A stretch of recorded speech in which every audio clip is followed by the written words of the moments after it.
Hello, everyone. We want to take this opportunity to say thank you. As you grow at the Golden Boot, so do our needs, but we cannot do it without you.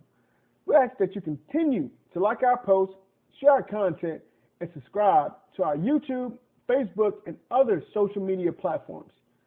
You may also visit thegoldenboot.com for the latest merch.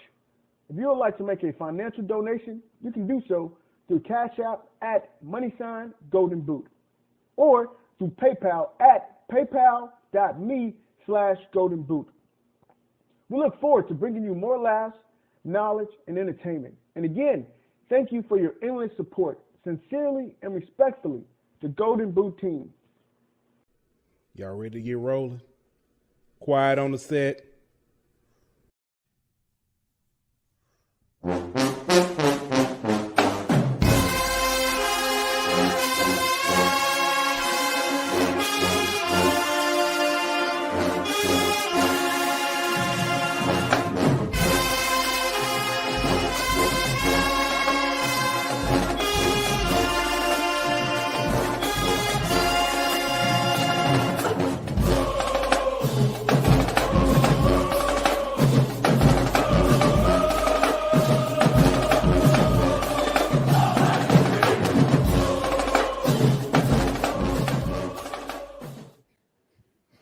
Hey, welcome back to another edition of the Golden Boot. It's your boy Pooh Bear, and this ain't the Golden Boot. It's HBCU hour.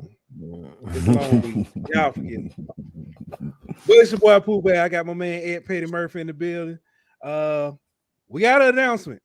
Daniel has been replaced. No, I was just playing. Daniel be with us shortly. But auditioning for his spot.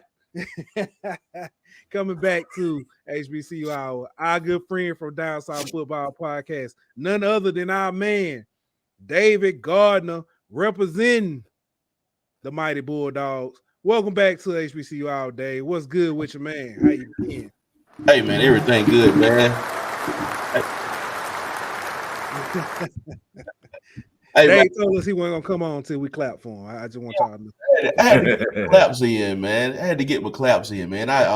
First of all, let me say that y'all have one of the cleanest intros, man. Every time I get on here, man, I see something different, man. I saw Pooh talking and Ant talking. Right there. I be trying, man. I be trying to do something, so keep people on their feet. But we got a special announcement. She was first tonight with the comment, and she says she has a band concert tomorrow. Blow them away, do that thing. I need that recorded so we can play it on the show. I got you. Our niece, well, my niece, your daughter, our baby. Playing them drums. Oh, she on the drums too? Well, it was blow.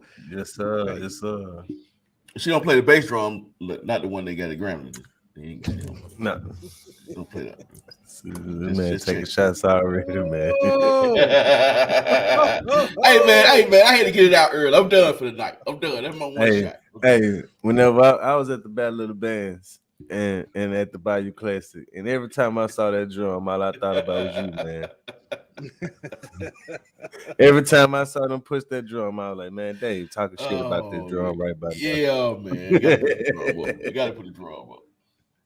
Oh man! Hey, thank you, Jace Brumfield said the best damn podcast interest in the land. I'm ready to run through a wall. Hey, we try to do it. We try to, like I said, keep y'all on y'all feet, man. I listen. I get hype every time we play. That Pooh did his thing with that, man. Hey, shout out. But fellas, we got the very last HBCU football game of the season, the Celebration Bowl. North Carolina Central takes on the mighty task of handling Jackson State in Atlanta Saturday at noon. If I got that right, is that noon at 1 o'clock? Well, it's noon. It's probably noon Eastern, which is 11 o'clock. I'm showing 11 o'clock over here. So, yeah. So you're right. So it's probably noon Eastern. Okay. We'll make sure because somebody be like, come back. Hey, you said it was gonna be on. Sure. But by far, I would say this is going to be the best defense and offense that North Carolina Central's seen this season. This will be the very best offense that Jackson State has seen all season. No shots to anybody they played, but with Davius Richard is a man. Yeah. It's gonna be a battle between, well, not necessarily between, but y'all know what I mean when I say a battle between Richard and Sanders. Definitely a QB battle. Keep our, keep our eyes out on. But the history of the Celebration Bowl is not necessarily in the favor of Jackson State. That's probably the biggest thing that North Carolina Central has going for it. They do have an extra weeks rest, extra week of preparation. Will this extra rest help? It should help. It should definitely help. Anytime you get a chance to watch more film, get in more game planning, that always is a help. Maybe get healthy. Everybody's nicked up at this point of the season. It's always help. Yeah, always. Yeah. I did confirm it is 11 a.m. So yeah. Noon Eastern, 11 a.m. So yeah, I think the rest part of it, getting healthy, is the major key to me. Especially at this point in the season, like you said, everybody's got some kind of nick, bang, injury, something bothering them. So for you to be able to rest up and kind of go into the game at closest to 100% as you can for the last ride, I think is important for Central. Yeah. Like I said, the history of the Celebration Bowl is not. There has only been one SWAC team. Shout out Coach Fibes to win the Celebration Bowl, and that was Grambling State. Matter of fact, they played North Carolina Central. Coach Fibes. Yep. Shout out to them boys, man. I was listening in to shout out to our good friend BJ Jones it wasn't a top 5 Tuesday, but it was a HBCU space talking about the game prepping and stuff. And somebody on there made the mention that in the history of the Celebration Bowl, there's only been, previously there's been 2 times where the SWAC come in with the better team, and they're 1-1 in those games. So yeah, last year was one of them. Yeah, last year was the other time. So with that being said, the series lead, I'm looking at it now, is 5-1. MEAC leads 5-1. And these games have not necessarily been close. How much y'all think the fact that they do get an extra week of rest every time, how much y'all think that factors in? Because we know it helps, but like for them to be 5-1, I think you start looking at something being a trend at that point. Is it the rest? Like what is it that gives them the advantage every time? Chuck, you on to something? We gonna get there. That's another question, Chuck. Stay out of our notes. I do think that helps. That extra week of rest. Also, you've gotten a chance to see the SWAC beat up on each other all year round to pull out the weaknesses and stuff. And the MEAC doesn't necessarily play. They don't play as many games against their conference. So when you see another team beat them, it's usually, that's like if I'm watching a game where, and I hate to, if I'm UAB, for instance, and my opponent is, I'm Georgia State. My opponent is UAB. I'm just hypothetically speaking. And I'm trying to watch film on how to beat UAB. If I go to a game where they play, like this year, they play LSU, LSU may be able to expose some things, but I may not have the capabilities to expose those things like UAB did. Like LSU did against UAB. But when you have a team like, you're Southern, and you've played against Grambling, and you come in and you can look and say, hey, I may match up the same way Grambling did. You know what I'm saying? So I think that plays a big part in it. Yeah. Yeah, I'm actually looking now. I was trying to kind of go back to the Heritage Bowl days and see what I was curious to see what it looked like then. As far as the records is really what I was trying to find. But I don't know, man. Five. What says 5-1 MEAC? Yeah. 5-1 MEAC. The only time was, and Chuck pointed out, it was when Graham beat North Carolina. It wasn't A&T. Grambling beat North Carolina Central. In 2016, it was 2016. 10-9 game. That was on extra point. In 2015, A&T beat Graham and did the undefeated season. Alcorn State. They beat Alcorn State in 2015. Okay. Yeah. Okay. It must be 2017 because I know one year Central A&T beat Graham and went undefeated for a 12-0 That was 17. Season. Yeah, that was 17. Okay. Yeah. And doesn't the MEAC do pretty good in that game? No, they normally have a game against the SWAC, the first game of the season, right? They have the challenge. Yeah. Man, I don't know. I don't know about that 1 week. I don't know, man. It's like they just kind of dominating them, I guess. I mean, better conference. Better conference. Yeah. It'd be top to bottom, you know what I mean? SWAC, you think about it. The SWAC has been kind of top heavy. At least we know the last 2 years have been Famine, Jackson State, but prior to that, Alcorn was kind of running things. Then Grambling had their run. So they've been traditionally top heavy. I wonder sometimes how much of the SEC effect sometimes it is. Because you literally have had only 3 teams from the SWAC in this game. Yeah. It's Grambling, Alcorn, and Jackson. Yeah, that's right. So it's kind of like that Bama, LSU, and whoever you want to pick for your third team type of thing. But it not saying the conference is not strong, but it's normally top heavy. Correct. And on the flip side, the MEAC done. If I'm not mistaken, it's their third team in 3 years or 4 years. Something, you know what I mean? Almost every year they got a different person representing them. You got South Carolina State. You got Central. Yeah, well, they've only had 3 teams: A&T, Central. But they got less teams in their conference. And South Carolina State. So and we're talking about we got what is it? 12 teams now in the SWAC. Is it 12 in the SWAC? And it's been 12 for 2 years. You got the same team. What's up, Dave? Yeah. And we know before you said Zion for MVP, we know, Dave. We know. We got it. Rev chimes in. Hey, Daddy. He says JSU win big due to the Deion/TC Taylor effect. Do y'all think that distraction gonna hurt them? That's a good question. So is listen, all the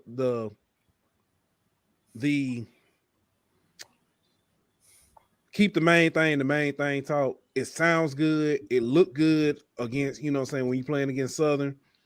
I wonder how much of that I can buy into right now because you're not playing against Southern. Granted, there have been times North Carolina Central has looked very vulnerable. But at the same time, I just can't. I can't just throw that out the window and be like, you know what I'm saying, Jackson State gonna roll. Because they've been hearing that since they was number one. When they got number one back, they've been hearing, you know what I'm saying, y'all finna go play Jackson State and get beat. So, and now with this. But my thing with I think keeping the main thing, that works for Deion. But how does that work for those 18 to 21-year-olds that's got to actually go out on their field? Have they been keeping the main thing? Have they been flirting with the portal? You know what I mean? Have they been, worried about who the coach going to be? You know what I'm saying? All that kind of stuff that's been, all the background noise that's been going on for the past two weeks. So that's my concern. Is the players, not Deion. Yeah, Jace Brunfield says JSU got 7 in the portal. If I'm not mistaken, does that hurt them in key spots? Corey was on last week. He said none of them was really starters. Only one guy was on the 2 deep. But I mean, how many other guys have already entered the portal mentally? You know what I mean, and just haven't done it. I wonder too. Outside of the players, how the coaches handle it. Yeah. You know what I mean? Even the ones that's transitioning, especially the ones that's transitioning. Your mind could be on that. My mind might be on that direct deposit. You know what I mean? You know what I'm saying? That direct deposit gonna look a whole lot different in Boulder than looking in Jackson. So I mean, was their preparation the same? I mean, how much of the same routines were they able to kind of keep together? That's a question too. Listen. Every year around this time, when it starts getting closer to Christmas, and you transition into a new year, people at work start losing focus. You know what I'm saying? Stuff like that. Yeah. Even when you start looking at teams that I'm not teams, when you start looking at people who getting ready to go to a different job, you know what I'm saying? They can put them 2 weeks in, sometimes they tell you to go and go. Don't even work them last 2 weeks because they know you ain't going to be productive. Right. So, I mean, that's a big question. Granted, they want to hit, you know what I'm saying? They want to do the history and make history and stuff, but but my thing is how much of them assistant coaches got their recruit on their mind, you know what I mean? And they've been working the recruiting trail for Colorado and not really been game planning. That's a good question. Rail say they are focused. I would hope so. Yeah, I hope so. Yeah. Chuck says you are right. And background noise. If they are focused, they can make history. You know what I mean? They could be the first SWAC team that finished the season undefeated with a Celebration Bowl win. You know what I mean? So I hope they are focused because I would like to see it. You know them complete what they started, but there's a big possibility that they ain't focused. This the one that I'm worried. I'm thinking. Got to ask the question: is Shedeur focus? A lot of content out there. Him looking forward to Colorado. A lot of content out there with him in Colorado gear already. That's the one. How does his teammates feel about him rocking that Colorado gear? I know how his brother and basically already being named the starter in Colorado. You know what I mean? Are you our starter? Are you they starter? It's a lot of things that people just automatically assuming is gonna get smoothed over pretty easily. That I'm not saying can't be, but you still gotta take into account it could be a possibility. Completely agree. I want to look at this matchup. And not just the off the field stuff. North Carolina Central versus Jackson State. We know Jackson where they kind of stand. Jackson State ranks kind of in the top of FCS, especially when it comes to defense. Does North Carolina Central have enough offense? Because we know, like I said, this is the best offense that they will have seen, that Jackson State will have seen. Do they have enough offense to make this competitive? Competitive? Yeah. My question would be I'm curious, man. Every time I've seen Jackson State play, there's always one thing that really sticks out to me with them defensively, and that's that D line. My question is, can North Carolina Central block them? If they can block them, I've seen guys make 50-50 plays, make splash plays down the field. I've seen that happen. Even on Travis Hunt. I mean, heck, even the best of the cornerbacks get beat from time to time. But can they block them? If they can keep their quarterback upright, they got a shot. If not, man, it could get ugly. I think the fact that their quarterback is such a weapon with his legs, I think helps them out. We saw the last time they played SWAC championship game, whenever Southern swapped their quarterback. We saw what Bubba was able to do with his legs. Right. I think it all depends on can they find, it kind of go to what you're saying, use your legs to to kind of counter their pass rush, kind of make them feel like they can't keep rushing you. They got to kind of play for you scrambling also and kind of mitigate that pass rush a little bit. But I think they can keep it competitive offensively. To me, the question is, can they keep Jackson State from putting 40 up? You know what I mean? Like that's the question for me. Jackson State does have guys outside that can make plays. Of course, you got Travis Hunter who can always work a play. I think Shedeur's greatest strength is extending the plays. When I look at him, I try to find things that I like. What stands out about him? I think his ability to extend the play is huge. So I think a big thing for NCCU defensively is how can they get to Shedeur and not just get to him, kind of have that Perkins effect, get to him and make the sack. You see what I'm saying? Yeah. That's what they're going to have. They're going to have one of those type of games. Yeah, I think like to what you were talking about, to me it ain't so much his running ability, but he just got that pocket presence of when to slide up in the pocket, when to slide to the left. You know what I mean? And just by that half a second, by that extra second, It's not like he, Donovan McNabb running from one side. You know what I mean? Like that. It's like nuanced the way he get away from the pressure sometimes. It's it's that Tom Brady stuff. You know what I mean? But I just want to bring this up kind of they side by side. Points per game, 38.6. Total 456. Of course, they played a extra game. Rushing 96 to 116, passing 166 to 116, penalties 25 to 17, total 287 to 49. So it looks similar offensively, but the defense, the difference is on the defensive side. Jackson State is holding their teams to 9 points less. They're giving up almost 12 less yards, giving up almost 40 yards less passing. Penalties are similar. But yeah, so that's where the difference is. Looks like it's going to be on the defensive side. Exactly. Can you block them? And my question to would you try to pressure Shador more, or would you try to rush 3, drop 8, and kind of force him to make the perfect throw and kind of frustrate him like that? I'll let you go, Dave. I'm still thinking back to the Southern and Jackson State game. I think you got to go at him. Honestly, I really do. I mean, you got to try to go at him. You got to try to get the ball out of his hand quick.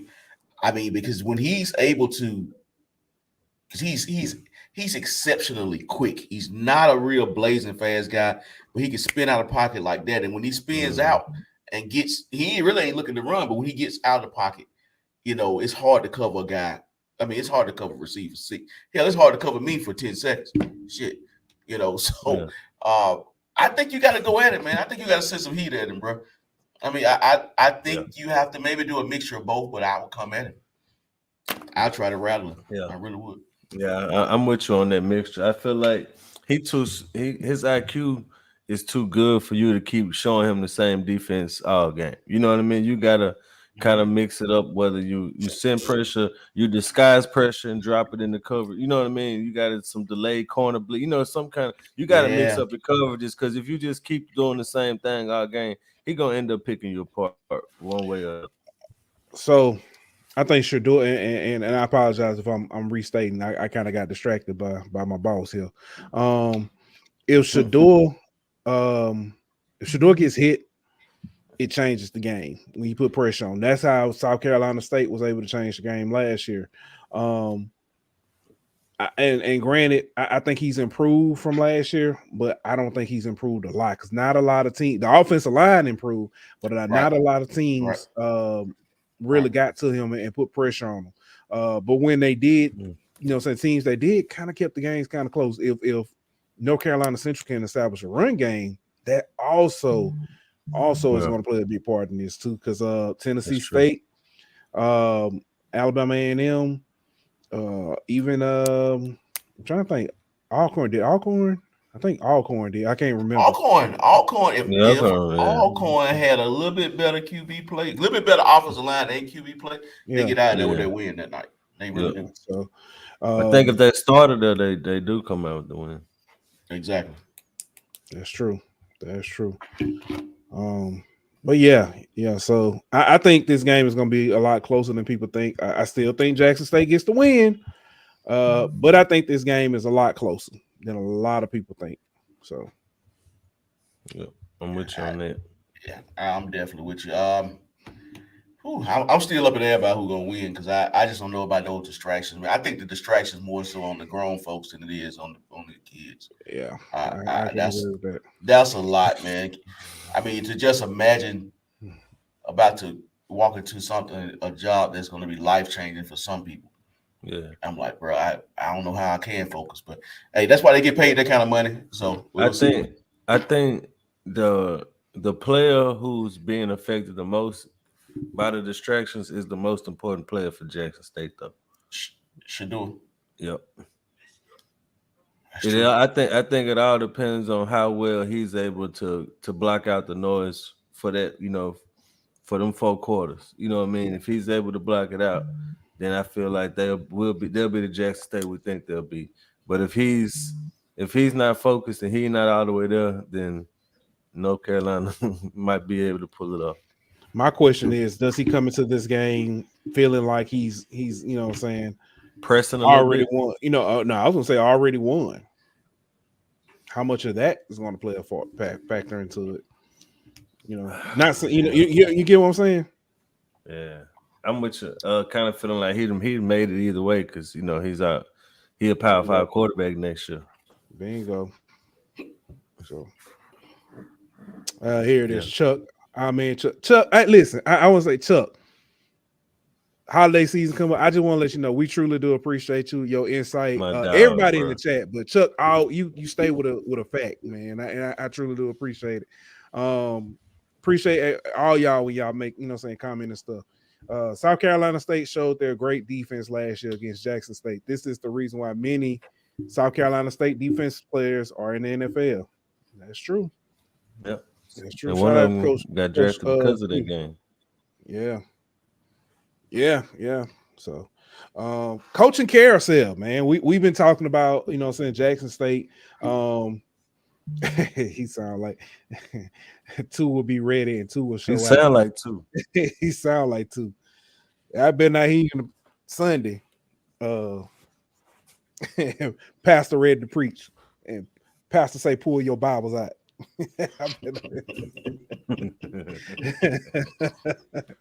But coaching carousel. Back to this.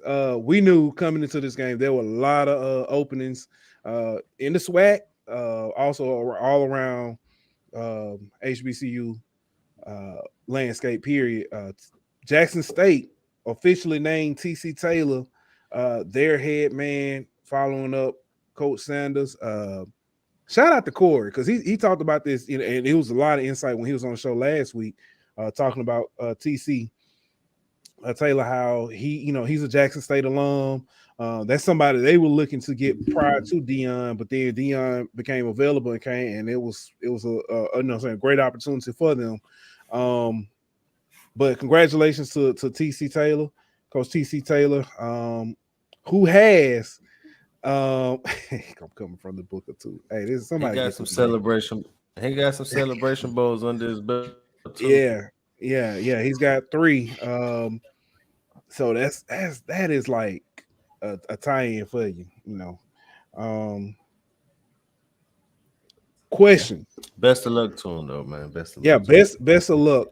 We all know following and although Dion has only been there 3 seasons, technically 3 seasons, he's filling big shoes. He doesn't necessarily have to do all of the things that Dion did, but he's going to have to show results. Is this a lot of pressure on him? Absolutely. Absolutely. I think it is. I know he's a home guy. I mean, I know that's his house, but it's just something about being the coach that come behind the coach.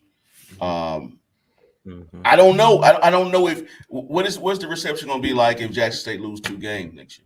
What is that going to look like? You know what I mean? Because they hadn't. Let me ask this, Dave, because with that being said, what is it going to be like from this dude? What is it going to be like from those outside versus those inside? Because I think that's going to be the big difference. Because I've listened to the radio with the Dion situation, and Corey talked about it. Us on the outside looking at it, we're like, man, there's some problems with it and stuff. Those on the inside, we might not necessarily like some of the stuff, but it's okay. And so, same with TC, with this hire, is it some on the outside gonna look at it as like, they just made a hire, and then some on the inside gonna be like, this was good. Yeah, right, yeah. I think the inside is gonna always lean. You can never, and I think it was a safe hire. It was a safe hire, because you can never go wrong with kind of hiring a guy like a TC Taylor in your program. You can never go wrong there unless it just starts to just kind of fall apart down the line. But as far as the pressure question, I think that's a little question. I mean, those are pretty big shoes to fill. Because I mean, Prime didn't lose, but what? What we talking? What 5 games in 3 years, right? Yep. And the bulk of those were what? Year the one. first season. Yeah. Mm-hmm.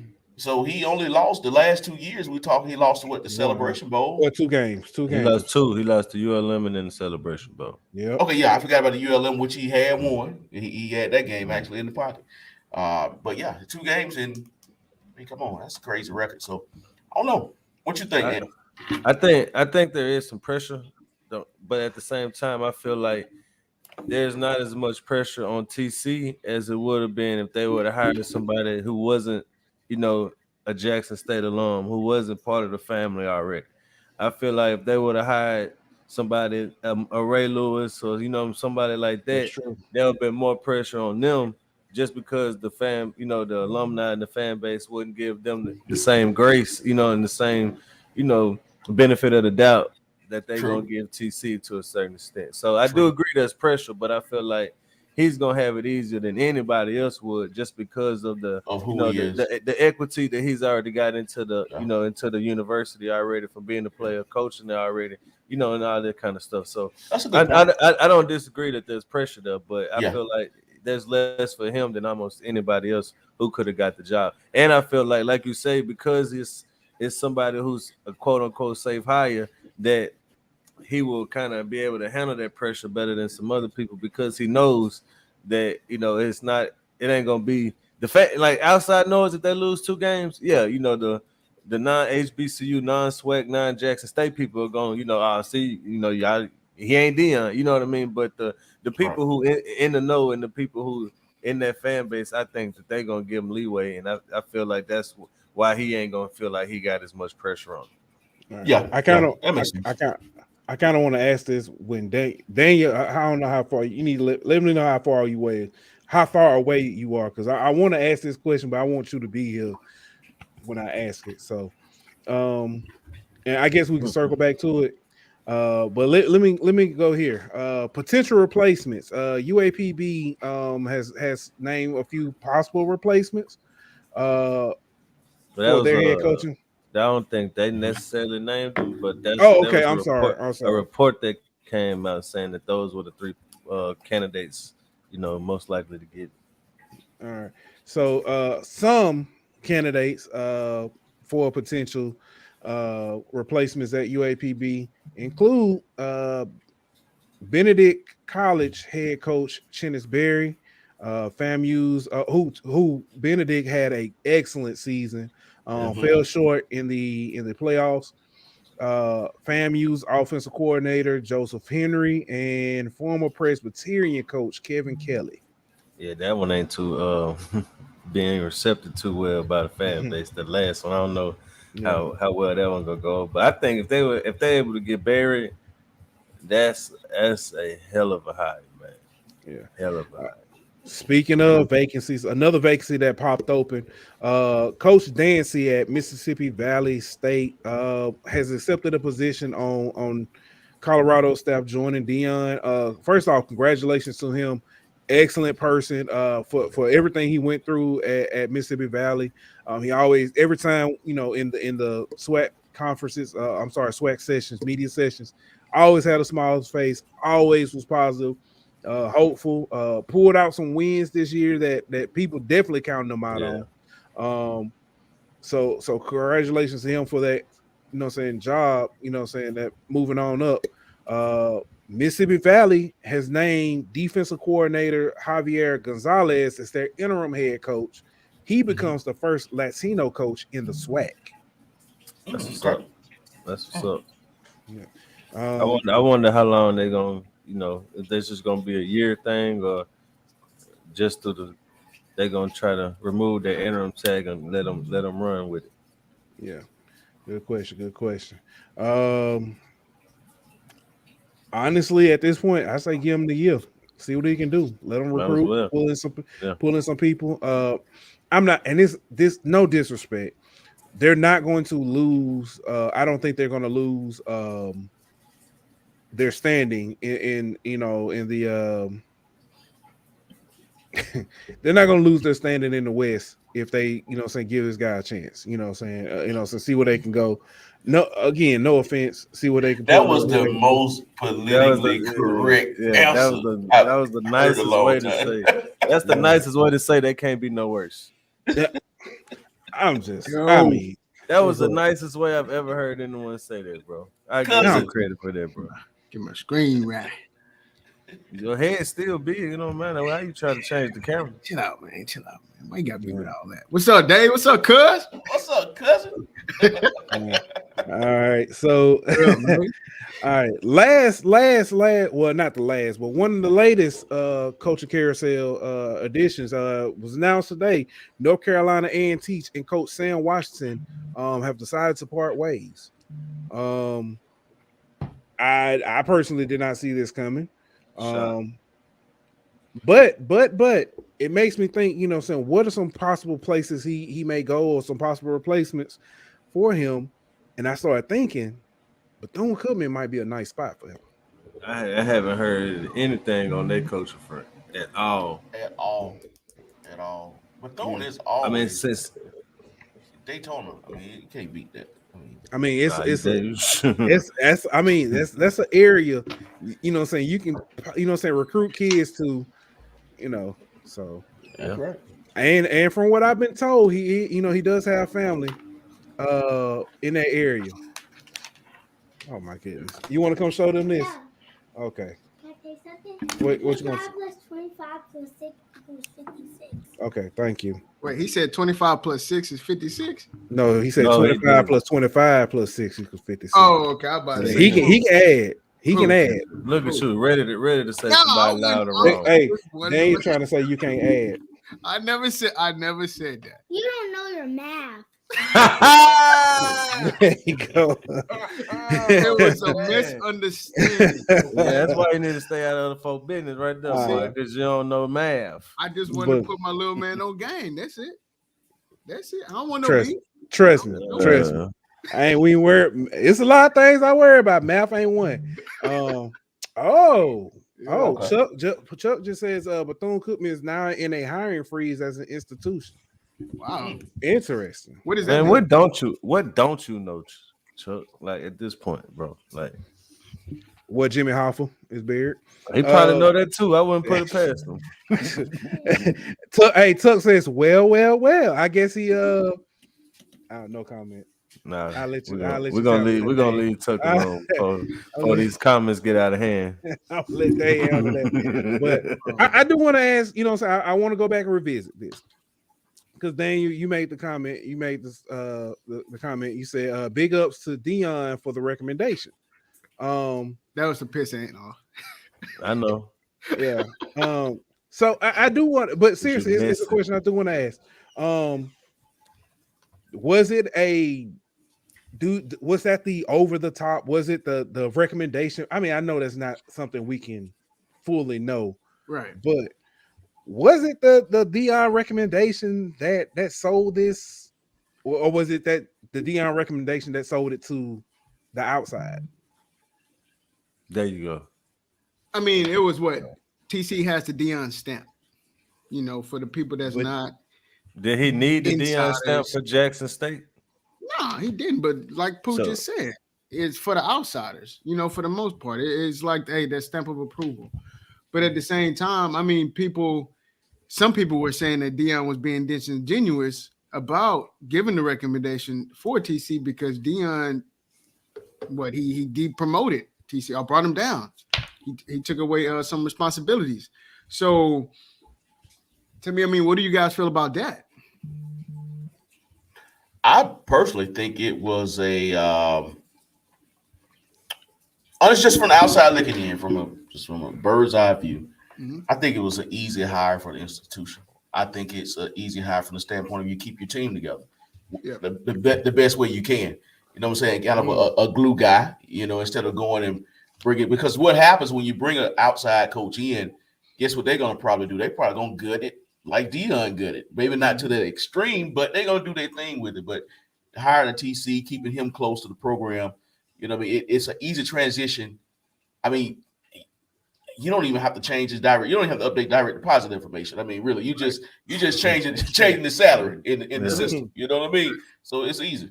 And then I think it's an easy transition for the players also, because kind of like what Deion was saying in his exit interview meeting with his team, he was just saying how, they kind of want to keep somebody in there that's kind of the kids are used to. They kind of know how to do things at Jackson State. But I think you can also look at, let's bring up, for the instance, the Saints. The Saints wanted to keep in I can't even think of his name, Dennis man. He's Allen. so bad. Dennis Allen. You know what I'm saying? They wanted to keep somebody who was within the organization who kind of understood Sean Payton's system. But as you can see, there's only one Sean Payton. You know what I'm saying? So just looking and trying to give a different perspective. I mean, there's only one Deion, so hopefully TC can get it done. Messed up. And he can make it happen. Saints, I'm sorry. The Saints, that's where the Saints messed up. They were trying to recreate the whole Sean Payton 2.0. But anyway, that's a different show. I think with TC, you heard Corey say last week that the fan base wanted TC before Deion came. Yeah. So I feel like as an administration, whenever you're in a situation like this where it's such a polarizing position to be in, whoever they hire was going to get criticized. You know what I mean? And so I feel like they went with a guy who could kind of get criticized the least. You know what I mean? In the sense of he's already been there, he's been on staff, he's an alum. He checks off the most boxes in a certain, you know what I mean, in a sense. So I feel like that's why you could say it's a safe hire in a sense, because it's the one that's gonna get them the least amount of backlash. But at the same time, in respect to TC, I feel like they went with a guy who's capable of being the head coach. You've seen what he's done as an offensive coordinator in the MEAC, winning 3 Celebration Bowls. So I mean, it's a guy who's definitely qualified. So I feel like they kind of went with the best of both worlds, get a qualified guy who's gonna get us the least amount of backlash. It just so happened that it worked out, and it happened to be the guy that Deion, recommended. Right. Tuck says you can't compare NFL to college. That's true. That's true. That's true to a certain extent. Some similarities. It's some similarities whenever it comes to the coaching. But I mean, look, if TC has a great showing, that's awesome for Jackson State. To hit on 2 coaches in back-to-back hires. Yeah, especially from what we were told that they suffered through, for the years with coaching. I completely agree. Let me ask y'all this: is this the direction y'all thought they would go? No. TC? I did not previously, but I thought, because I thought it was more of a I thought they were going to still try to stick with the flashiness. I thought they was going to go for a bigger name too. Yeah, and that's kind of. I don't want to make it seem like I'm down diminishing TC, but I wonder if he was their first hire, or if they tried to go for a quote unquote bigger name and was turned down, or it didn't work out, so they went with TC as not a backup option, but as a guy that they knew was still capable of getting it done. He just wasn't going to be the flashy name that they originally wanted. All right, so Tuck says here, you also have to see who's available. If there wasn't anybody better than TC, then you hire him. So yeah. So I will say this transition and the hiring and all that has not affected Jackson State on the recruiting trail. They picked up several D1 commits. D1 transfers. They picked up several big names. I forget, they had the running back out of Oregon. And there's one more. I want to say it was a wide receiver or a linebacker. Mm-hmm. Yeah. So and they also signed a 3-star or 4-star wide receiver also. They haven't signed. They haven't signed yet. Yeah. Oh, well, committed. Committed. Yeah, he committed. I'm sorry. But I mean, hey, look, as long as you bring in talent right there, I mean, hey, that's 70% of it right there. Yeah. So he keep bringing in talent. I think he'll be fine. Oh yeah. Most definitely. I think that kind of answered the question we had last week of how would the recruiting process be? How would the recruiting go when Deion leaves? Mm-hmm. Jackson State showing that thing gonna keep on rolling. He rolling. Pun intended. And look, hey, in the environment that they bring on Saturdays, I mean, who wouldn't want to go play for Jackson State? That's true. Yeah. So yeah, because like we've been saying, regardless if Deion's there or not, they have a crowd. Oh yeah, they're gonna regardless. they're gonna have 30,000 there no matter who the coach is. Correct. Hopefully they can do the same in the basketball arena for their first homecoming game. Yeah. Home game. We're gonna get there. We're gonna get there. Oh, my bad. Yes. Yeah. We're gonna get there.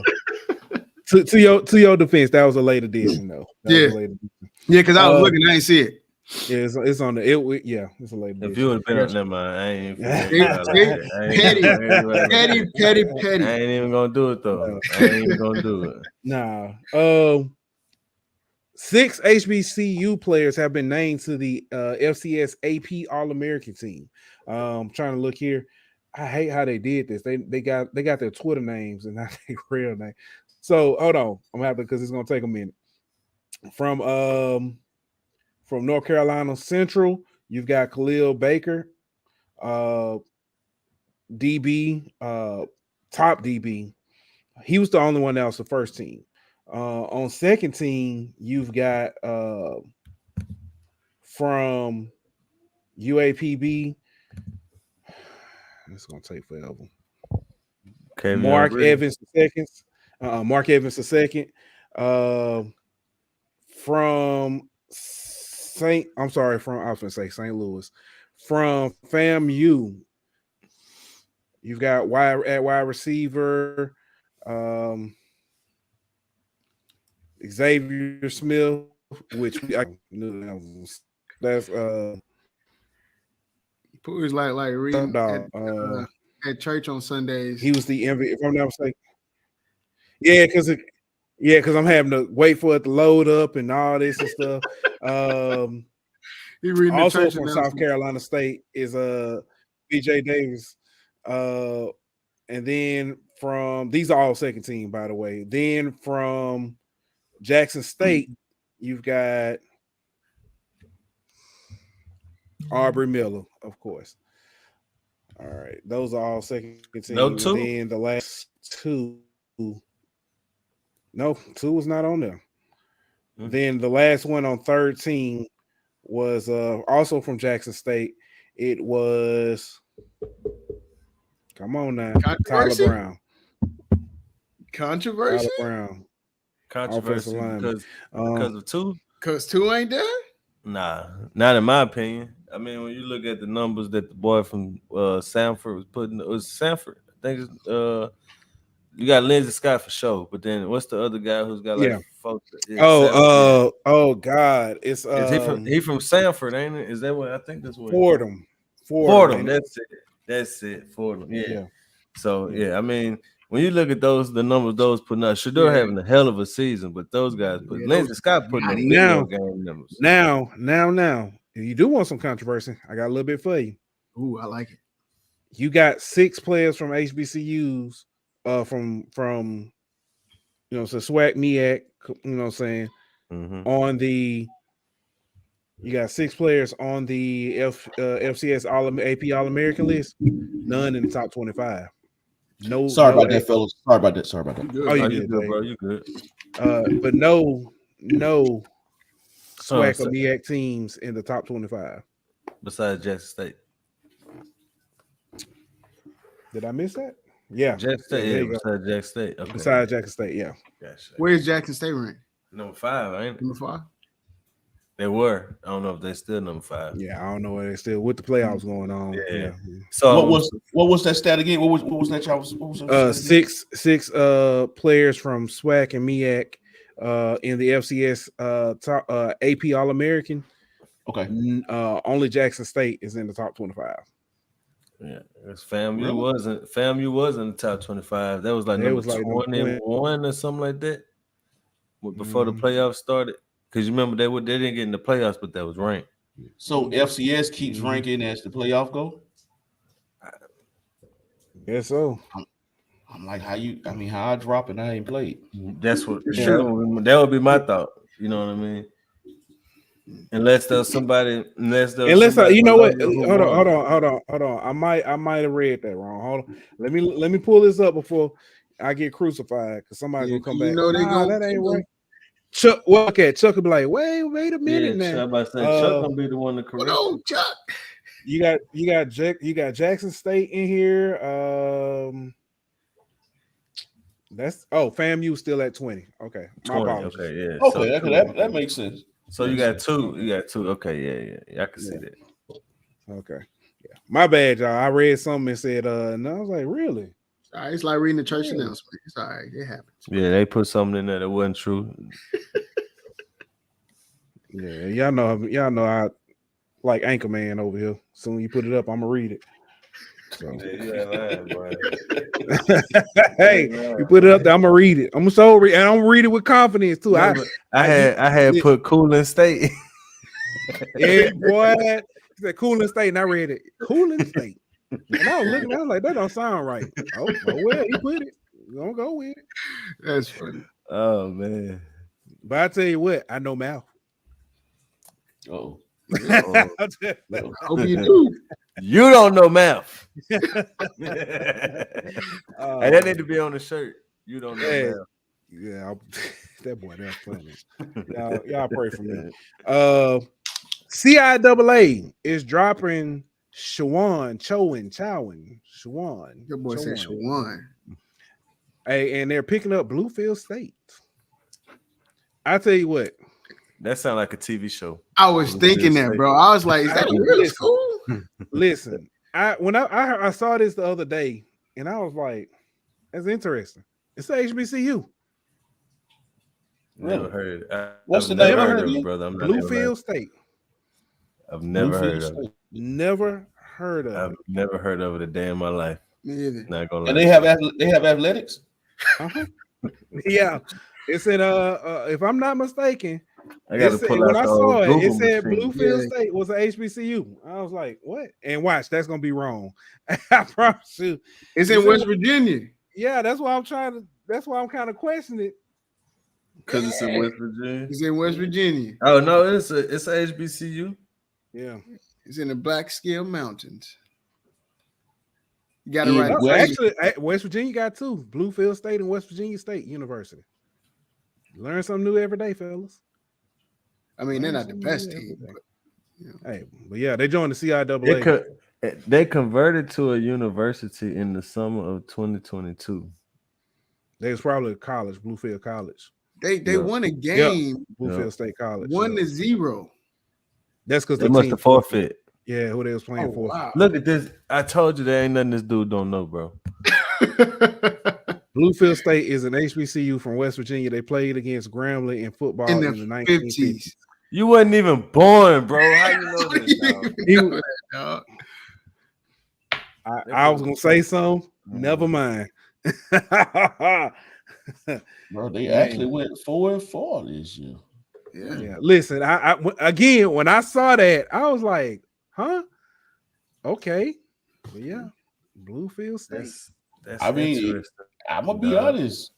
Wow, man, everybody jumped on Central State this year, didn't it? But anyway, I digress. There's I forget because it was them. I want to say it was them or it was so. Hold on. I'm sorry. Yeah, he knows I have a podcast, but he forgets every day. Yes, sir. How can I help you? This dude said it's in the record books. So you just spend your time reading the record books, my boy. He has an almanac, bro. I ain't knocking you, Chuck. I appreciate your knowledge, brother. The living version of Jeopardy. That dude know everything, man. I'm He just wrote start naming random colleges, and you're gonna tell me the last time they played a SWAC school.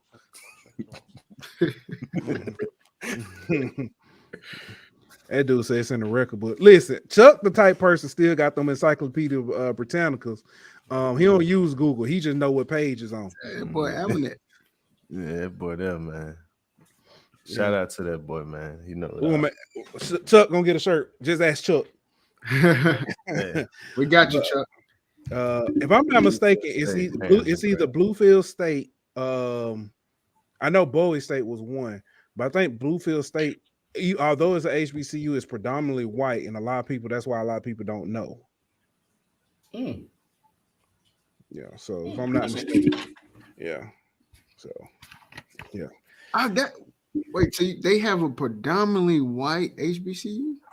Yeah, because it was the HBCU. But see, so here's my Chuck moment of the night. What happens is a lot of times they get minority scholarships. You know what I'm saying? White people get minority scholarships, or it's actually tuition is actually more affordable to go to a HBCU. Still get a great quality education. So they'll go there, get that education, then move on. Facts. I know a lot of people who like baseball players and stuff Yeah. like that who go to HBCUs because they get that minority scholarship. You know, baseball is one of them. You don't get a full scholarship sport, so they go for the minority to help, you know, offset the cost of not having a full ride. Yeah, so yeah, that's how that happened. All right, moving on. Former HBCU player, and all Alabama A&M great Akil Glass signs with the New Orleans Breakers. Yeah, baby. Yeah, so he'll be down there slinging that thing. We need a quarterback. Yeah. So that's he'll be down there. USFL, right? Yes. How are they doing it this year? I thought I read something on it. Are they going to open it up to more locations this year? They swapped one location. I can't remember which one they closed down, but they added Memphis. Memphis. So now I think what you may be referring to, they're playing in two different locations this year. That's what I'm talking about. Yeah. Okay. Yeah. It's not just Birmingham like it was last time. It's Birmingham. Actually, Birmingham and Memphis. Yeah, Birmingham and Memphis. That's what I thought. Okay, cool. So, but yeah, shout out to Akil Glass. You know what I'm saying? That's one of the ones I thought was gonna make it as far as, you know what I'm saying, on the practice squad or whatever. He still has an opportunity to. Oh yeah. Now he get to go showcase what he really about, and maybe it could be like Turpin and some of these other guys who came from the USFL and got a shot. Right. Speaking of that, HBCUs are really benefiting from the alternative football leagues. You've got the USFL, then you've also got the XFL that'll be in 2023. But these both leagues have been heavy to recruit HBC or draft, pick up, sign HBCU players to come join their leagues and stuff. So it's been, you know, saying kudos to those leagues for giving them opportunities. Also, not just players, giving black head coaches a shot too. Yeah. And I can see that being a trend. That's what I love about having these other more professional alternative, because I mean, it's just a numbers game with the NFL. You know what I mean? And they have the ability to try to get the cream of the crop, because that's just the numbers are just there. But you added more leagues. You still have, of course, CFL, of course, is limited for U.S. players amount, but you still got that. You got a lot of arena ball guys, and then now you got these two big leagues, and they only if they can stay financially, you know, fit, they're gonna grow, and it's gonna really be before COVID hit, XFL was doing numbers. Like St. Louis was selling out. I think they didn't have a Birmingham team too. Yeah, what was the AFL? Was it the AFL? Alliance or something? The AAF. AAF. Yeah, they were doing good. But back in the day, we did have an XFL team. In Birmingham, and I think these alternative leagues is kind of giving HBCU players to show that they can play on the same level as some of these P5, you know, that lower level P5 guys who don't get drafted and stuff like that. Since, you know, there's still kind of a question of the competition level that they play, HBCUs play. This gives them a chance to go, like my boy David said, put themselves on display against the better competition. Yeah, they G League. Hey, he said Chuck is the living version of Jeffy. It's facts though. Hey, big facts. But yeah, man, I'm looking forward to the XFL coming back, and also the USFL. That was so, I know, like, I think opening weekend last year for the XFL, every game came down to the last possession or like the last play.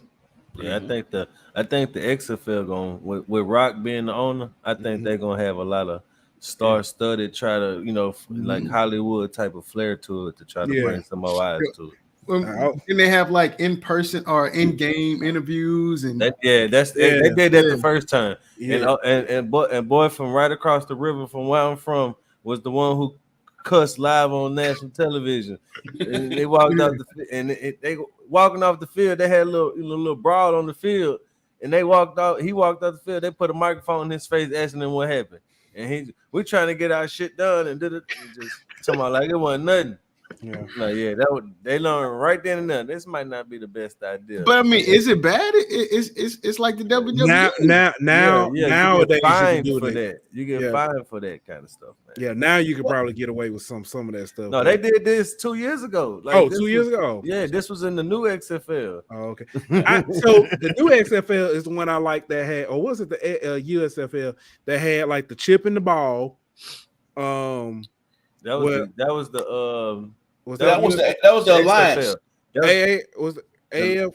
And then, I thought the XFL the one that had the Sky Judge and all that for the first the one that let you listen in on the replay. Yeah. That's why I like listening on the replay. Dude had listening to the play caller. Well, you got to remember now the old XFL, the first one. It was only been to the new one now. That was years ago. That was with dude was Vince McMahon. They rolled the ball out instead of doing the coin toss. Exactly. Now the AA, the alliance one, I think where you can listen in. Actually, it had an app where you could actually choose to play which route you think, which way you think they were going to run the ball or pass the ball, and you got points. It was real interactive. So it was pretty. No, they did an XFL a couple years ago too. Yeah, they got shut down because of COVID. That's right. You're right. And that's the one that had the Sky Judge and all that. Dude had an Xbox controller up there in the booth, rewinding the plays and stuff like that.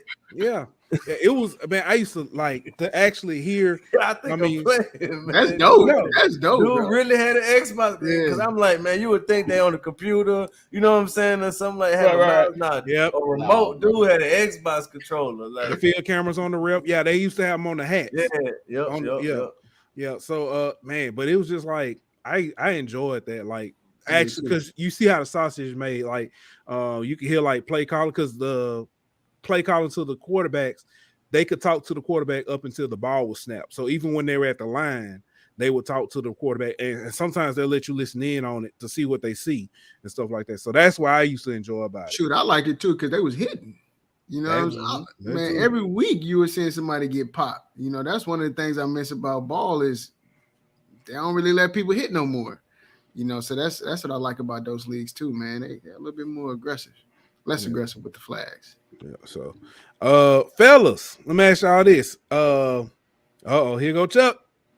Said the first XFL had the player he hate me. Yeah, former LSU head coach Jerry Donardo coached the Birmingham XFL team during that time. So, his name was he hate me.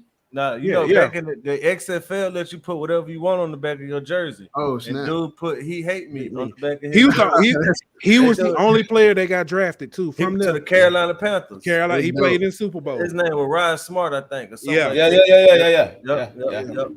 That's dope. So Renaud, what's up, Renaud? Renaud said USFL keeps a lot of the same principles. That they do. I used to, man, like I said, the chip in the ball. It's a lot of stuff they need to bring back. AAF was one that you talked with Birmingham. I like they had the principle. They had the rule where you didn't do an onside kick. You had 4th and like 17. If you pick it up, you keep the ball and keep going. Yeah, that was dope. That was dope because you had to earn it. You had to make them get a stop. You know what I mean? Instead of just following on the football. Yeah. So I used to enjoy that. Fellas, let me. I think we might have talked about this on the Golden Boot, but for HBCU, let me ask this: basketball season. When do you, now that SWAC is pretty much over, when do you actually pick up on college basketball? Now, is it March? It's not March. It's right here. It's not March. They play other sports besides football, Dan. Look, man. I mean, I like what I like. Thankful for this podcast. It makes me kind of get outside of my pocket and watch other sports like soccer for 5 seconds. But besides that, I mean, I'm a football junkie, bro. How was a game today? Listen, shout out to France. Yes. Shout out to Mbappe. Mbaku. Yeah. That's not his name. At all. Disrespectful. But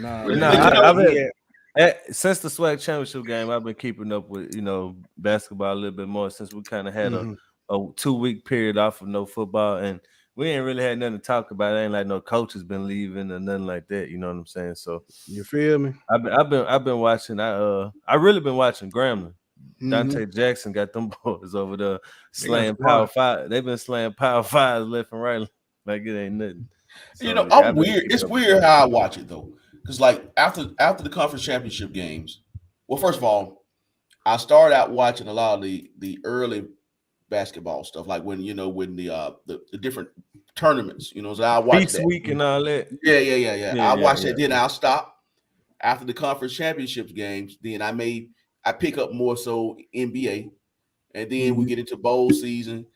I don't really get back to college basketball to maybe mid to late January, because I like Kentucky. So we always gonna play trash November, December, and half of January, and they don't really learn each other until like around February. So, wait till conference time, Right. Conference time. That's really when I pick it up. It's kind of a weird formula I got, but it's been working for me lately.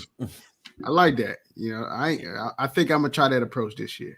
Yeah, man. Try that. I'm gonna try it. Listen, you're not gonna be happy that I'm actually try. I ain't say a word. All right, God damn. Dave said right about now, especially with the Saints killing me, but my pals just playing. Hey, Dave. So David, we're gonna let you get one. We're gonna let you get one Zion for David came in on Sunday and he typed Zion for MVP. Every comment, it was Zion for MVP. Zion for MVP. It was fun. Like, we gonna get there. Hey, we gonna get there because we're trying to touch on football. So get the football out the way. We was gonna get there. We literally had it. It's funny. I man, David Irvin, man, appreciate you. But the reason I asked about that, like you just talked about Grambling slaying, they just took down Vanderbilt. Jerry Stackhouse. And Jerry Stackhouse already been trying to fight folks this year, so it might want to be careful. But they don't want to fight Dante Jackson. I can say that. That's not the only team, though. That is not the only team. Alabama A&M beat Lipscomb. Jackson State. Mo Williams got his first win. I think we talked about this one too. They took down SMU. Took down SMU the other day. Mo Williams did come out recently. This is what Daniel was kind of talking about. Asking fans to come out and support basketball the way they support football. First of all, it ain't gonna happen like that. Not right now because Jackson State's still playing football. It can. I feel like it's gonna take time, bro. For one, like that's not a culture for that though, right there. That's why I say it's that.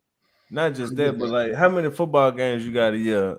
Home games you got a year at HBCU? 4 at the most, because when you count in classics and all that kind of stuff, so that's 4 times. How many people come to them games? Jackson State got at least 5 because they canceled the one against Tennessee State. You petty, but but you know what I'm saying. So for the people who don't live in the city of Jackson, who might live, in Memphis or Alabama, New Orleans, wherever the case may be, they could travel 4 times, during football season in Jackson for that game. They're not traveling every weekend, to fill up their basketball arena. Now, I'm not saying the people who live in those surrounding areas can't do a better job of supporting, but it'll never be the same as because it's a one-time a week thing compared to playing 2-3 games a week. Right. I think the quickest way you make improvements there is to do with your student body. Bingo. You have. I think back to my times at undergrad, the basketball season, was really all about the students. It was, that's really what it was. Yep. And then the community would come out, to certain games, but really on the weekends. Right. That's what I'm saying, because that's when they can travel to. You know what I mean? Like sometimes it's a family thing. They can't bring their family to a 7:30 game on Wednesday night. You know what I mean? But I can bring them to a 2:00 Saturday game. But yeah, my bad, bro. Honestly, the students' tickets already paid for. You pay for that, and tuition. So get your butt up and get out the dorm room. Take your butt down there and go to the game. I never forget my first college basketball semester at South Alabama. I went to every game, men's and women's, because it was free. It was something to do. You was already paid for it. Yeah, you ain't doing nothing anyway. Me and the You ain't crew, doing man. nothing anyway. Hey, let's go to the game. That's It was where so started. it was so bad to well when the high school had their playoff games there. I used to go say I'm a student here. I'm supposed to get in free. I just walk in the game. But man, I like, and I guess the way I said that it came across like I was saying it won't happen. I get what you're saying. You're just saying it's gonna take time. It's It definitely is gonna take gonna time because that's the culture is like and let's be honest, in the South, basketball is not the biggest thing. So the people in Jackson, Mississippi are It's in deep spots. into high school basketball than Jackson State basketball. That's true. That's true. Jackson does have a rich high school tradition. You know, Monte Ellis and guys like that coming through the city. So they love basketball, but I feel like Daniel said, it's a certain section of people who love it, and I feel like Mo Williams and the basketball program are gonna have to do a kind of a Dion approach of selling your program to the people, man. Mm-hmm. Also, when SWAC play pick up, as conference play pick up, you will definitely see a lot more people there. I remember watching Alabama State Bethune last year because Reggie Theus at Bethune, and it was packed. Students, but it was packed out though. So, and we also got to remember, like, not too many students on campus right now. That's what true. I mean? With the holiday break and stuff like that. So that could be part of the reason why attendance. That's exactly. I mean, honestly, the majority of you, especially, I can only speak for HBCU, but the majority of your attendees are students. I mean, that's kind of what it is. I mean, you got you go to the cab, eat dinner, and you walk and go to the basketball game, and that's kind of what you do. That's right. I am gonna go to some games on the hill this year, some basketball games. Of course, y'all. You gonna go to the new yes, because I rode by it. Man, listen, that thing it already be glowing. It be glowing up there. It be glowing. Look like y'all know them little bug lights that had a glow. Hey, I was driving by, my car just started swerving. Oh, let me get back on the road. Start pulling me in. Hey, it seriously is. It's a beautiful facility. Congratulations, A&M. Yeah, congratulations, A&M. They got my boy there, Coach Hewley, Otis Hewley. I'm looking forward to see him. Is he from your hometown? He coached. He was the coach. He coached LaFleur, right? LaFleur when DeMarcus Cousins was there. Yeah, that's the one that about said Boogie coach, right? Yeah, he was Boogie coach. And pretty much when Boogie left, he kind of took him with him. He was like his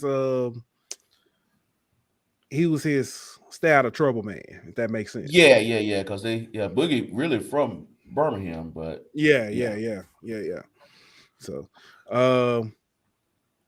Howard beat FIU.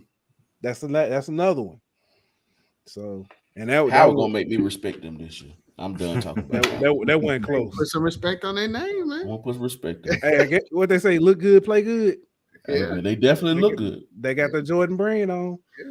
Yeah. Now this is actually it was another story I left out of here. That's when I said it was 2 editions. This was the other one. Chris Paul will be graduating. I know that's a sore subject for you, Ant. But he will be graduating from, I give him a pass for this. from Winston-Salem this month. So because he with the Suns, that's the thing. The Suns and Pitt. No, it ain't got nothing to do with him being on the Suns. This got everything to do with him being a dirty little. Never mind. He graduated, so I'm gonna give him his moment. Let me ask y'all a question. Congratulations, Chris Paul. Congratulations. Do y'all think Kim Kardashian is gonna be in attendance? No, boy, and I'm the petty one. Just saying. I tell you, but I will say this though. Speaking of NBA players and HBCUs, shout out to Kevin Durant and Charles Barkley. Both of them donated money recently to HBCU. Kevin Durant donated $500,000, I believe. Yeah, $500,000 to Bowie State, and then Charles Barkley. Bowie. Don't Alcorn me on that. All right. Hey, they're gonna come get us. They're gonna come get us. You know they. At the same time, Charles Barkley donated a meal apiece to Jackson State and Bethune-Cookman. So, salute to them boys for putting their money where their mouth is to a certain extent. Yeah. I just want to say this: they might come after us, but y'all ain't know Bluefield State was a HBCU. We didn't. We did not. So I ain't talking about you. I'm talking about people who gonna come after us. So hey, we learned y'all something. Yeah, even swap. So, but yeah, man, congratulations. Shout out to, like you said, shout out to Charles Barkley, Kevin Durant, and Chris Paul. Because Chris Paul has been bigging up the HBCUs. My boy sent me a picture of the Grambling 1956 schedule. That's like they played Paul Quinn. Now I didn't even know Paul Quinn was in the SWAC. Morris Brown. They played Morris Brown. Yeah, Morris Brown was a real school back then, and not just the people on drumline. I was like, I knew they sounded. Hey, listen, true story. I knew a girl who was at Morris Brown when they shut down, and she transferred to South Alabama. Hey man, Morris Brown has nice. They were nice. I don't know if y'all ever been to Morris Brown Stadium, but it was one of the nicest. It was basically new. Mm-hmm. Morris Brown had like their band. They had like before they shut down, had like 300. It was like 300 members in the band. The football team was nice. Yeah. The stadium was. They was winning the classic against A&T. Well, in 1956, they got beat 34-12 by Grambling. Hey man, Morris Brown was that deal, man, back in the day, man. Only team that beat Grambling in 1956 was Tennessee State. Dr. Lee couldn't stand them though. Yeah, he had to fight the bumblebee. And putting his job in jeopardy. Hey, tell me what they're gonna do at the classic. They had them rappers out there, you know. Right. Shout out to J. Anthony Brown for directing that band. Yeah, leading them back to glory. But you did mention Morris Brown Stadium. I've only seen they show pictures of it now where it's been graffitied up, overgrown grass and stuff. They're talking about how they're gonna have to clean it up and bring it back. But shout out to them, man, because they will be on their way back, and I look forward to them coming back in whatever conference they go in. They probably going to SIAC. Yeah, that's where they were. At the time that when we played them when I was there. And them fun fact, I got to see them and Bethune-Cookman play. It was all one weekend, Heritage Bowl weekend, and then no, it wasn't Heritage. I'm sorry, it wasn't Heritage Bowl. It was the Atlanta Classic. It was FAM and Tennessee State, and then we actually went down the street to Morris Brown to catch Bethune and Morris Brown. Great weekend. That was just fun fact. Okay, what's up, Chuck? With another one to close out the show. Prairie View is the oldest SWAC member. They are the only school left from the original SWAC membership. And speaking of the Southwestern Athletic Conference, there's a lot of people who've been asking why they call it the Southwestern Athletic Conference if they're not in the Southwest. You got to remember when the conference was founded in 1920, half the West Coast wasn't even states yet. So technically they was the Southwest at the time. So, you know, they ain't stupid by being named Southwest, man. There's a reason why. I mean, you know, people been, you know, when the whole Deion stuff went down, all kind of people been coming out the woodwork trying to find reasons to, you know, criticize HBCUs, and I've saw that being, you know. So I just want we should clarify that a little bit. We should clip that, man. Knowledge. Yeah. Hashtag knowledge by Andy. We're gonna get I gotta go find the sound, you know what I'm saying, from the more you know. Boom, boom, boom, boom. Just had Chuck on that segment that by itself. Yeah, I know, right? We definitely gonna put that Bluefield State on there. People ain't know that.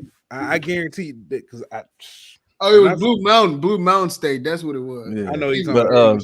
In 1956, they lost to Grambling 52-0. Just gonna let you be known.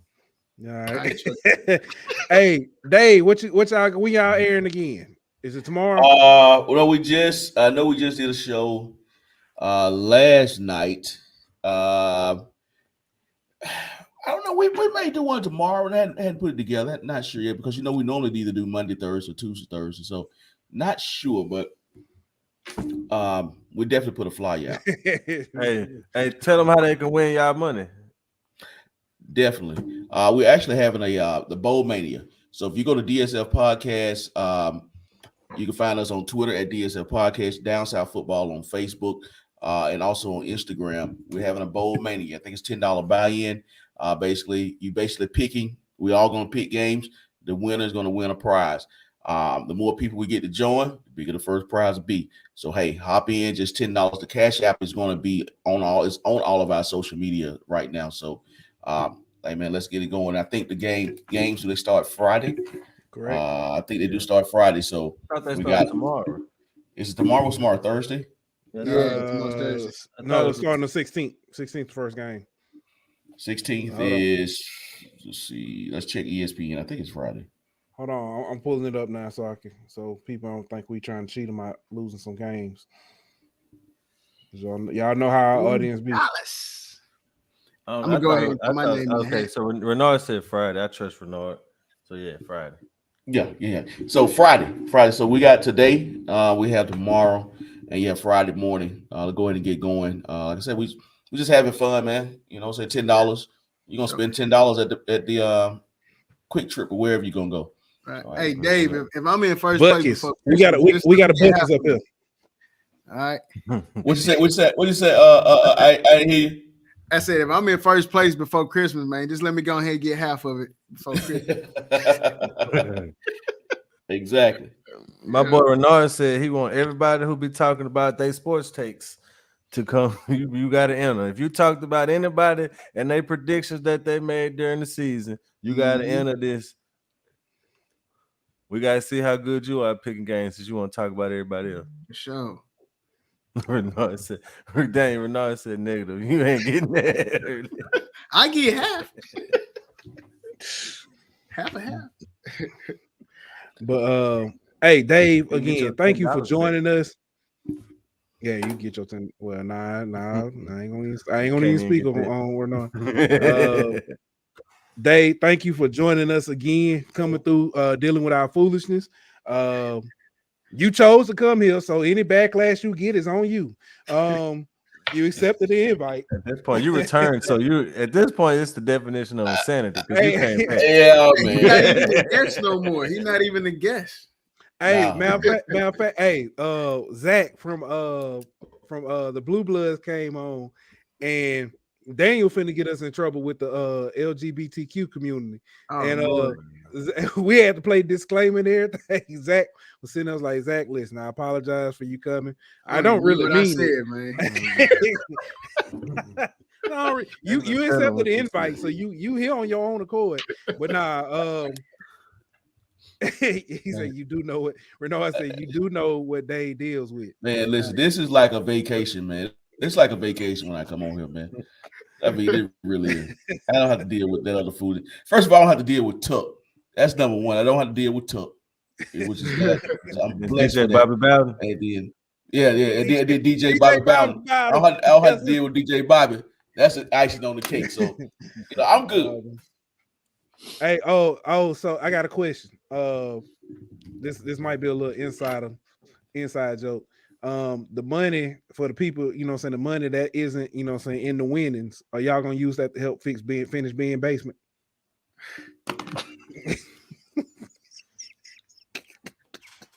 Somebody said they were gonna they gonna start an NIL, they gonna start a collective. Hey, they was on there getting on being in his basement that night. Man, I lost it. Almost got put out. Laughing so hard at that. Hey, I got 5 on it. Whatever y'all, however y'all crowdfunding this money for his basement, I got 5 on it. Yeah, terrible, man. All right, let's go ahead and get up out of here. Hey, again, Dave, I appreciate you coming through. Hey, go ahead, check them out. Down South Football Podcast at DSF. If you see it, it's right there at DSF Podcast on Twitter. All their socials are linked on that page. I'm assuming they are.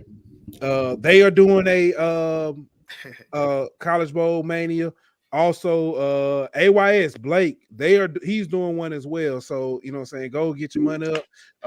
We ain't gonna do one because y'all ain't subscribed. So I ain't giving y'all no money. I ain't giving y'all nothing. That's one thing I ain't giving y'all. Subscribe and share. Go ahead and subscribe. Help us get to that stack. We might give away some money if we get to 1,000. Might we can get we get to 1,000. We can give away some. It's gonna be your money. It's gonna be your money then. man. $20. Come on, man. You ain't got no problem with it. It's gonna be your money. I ain't getting away no money.